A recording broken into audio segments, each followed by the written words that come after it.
கர்த்தருடைய நாமத்துக்கு ஸ்தோத்திரம் உண்டாவதாக. ஆதியிலே இருந்த அன்பு எங்கே என்று தேவன் கேட்கிறார். ஆரம்ப காலத்தில் தேவனை தேடின புதிதில் தேவனுடைய சித்தத்தை ஆர்வமாய் செய்தீர்கள். பைபிள் வாசிப்பது, ஜெப கூட்டத்துக்கு போவது, அதிகாலையில் தேவனை நோக்கி ஜெபிப்பது என்று பல காரியங்களில் சந்தோஷமாய் செய்தீர்கள்.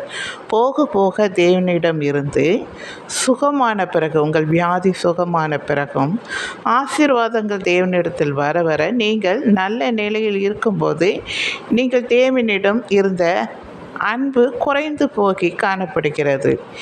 ஏன் எப்பொழுதும் தேவனுடைய திட்டத்தை மரண பரியந்தம் செய்து முடிப்பவனே ரட்சிக்கப்படுவான் என்று இங்கே வேத வசனம் சொல்லப்பட்டு இருக்கிறது. மரண பரியந்தம் ஆண்டவரிடத்திலே நாம் உண்மையாகவும் எல்லாவற்றிலும் நன்மை செய்கிறவர்களாக காணப்பட வேண்டும். ஒரு ஊமைகளை பேசிய விதையை குறித்து நான் சொல்லுகிறேன். வழி அருகே விதைக்கப்பட்ட விதை, கற்பாறையில் விதைக்கப்பட்ட விதை, முற்களுக்குள் விழுந்த விதை, சில விதை நல்ல நிலத்தில் விழுந்த விதை என்று சொல்லப்பட்டிருக்கிறது.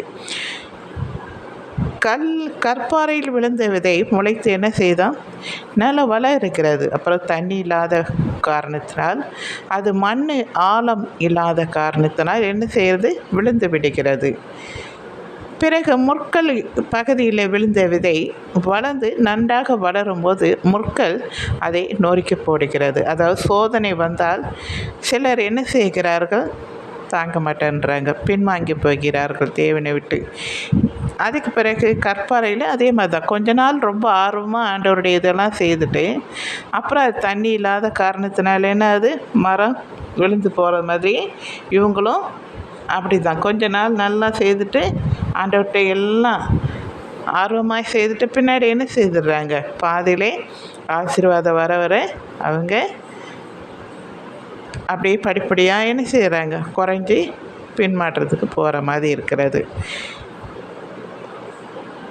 சில விதை வழி அருகே விதைக்கப்பட்ட விழுந்த விதை என்னாவது, பறவைகள் பட்சித்து போட்டது. அதுனா பிசாசு போட்ட உடனே சில விதவை என்ன செய்வான், எடுத்துகிட்டு போயிடுவான். முளைச்ச வேகத்திலே அந்த வசனம் கேட்குற நேரத்தில் ரொம்ப ஆர்வமாக இருப்பார்கள். அது பிறகு போன பிறகு மறந்து போயிடுவார்கள். பழைய குரடி கதவை திரடி அப்படின்ற மாதிரி பாவத்தை செய்வார்கள், விக்கிர ஆராதனை செய்வார்கள்.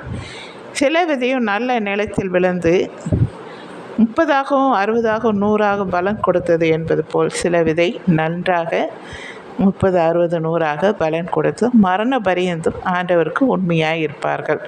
நீங்கள் எந்த இடத்தில் விதைக்கப்பட்ட விதை, நீங்கள் எப்படி இருக்கிறீர்கள், தேவனோடு நெருங்கி இருக்கிறீர்களா, பெண் மாற்றத்துக்கு போயிருக்கிறீர்களா, சோதனை வந்தவனே ஆண்டவரை விட்டு விட்டீர்களா, இல்லை நீங்கள் பணக்காரா ஆனவனே ஆண்டவரை மறந்து விட்டீர்களா என்பதை குறித்து யோசிங்க. சரிங்களா? தேங்க்யூ.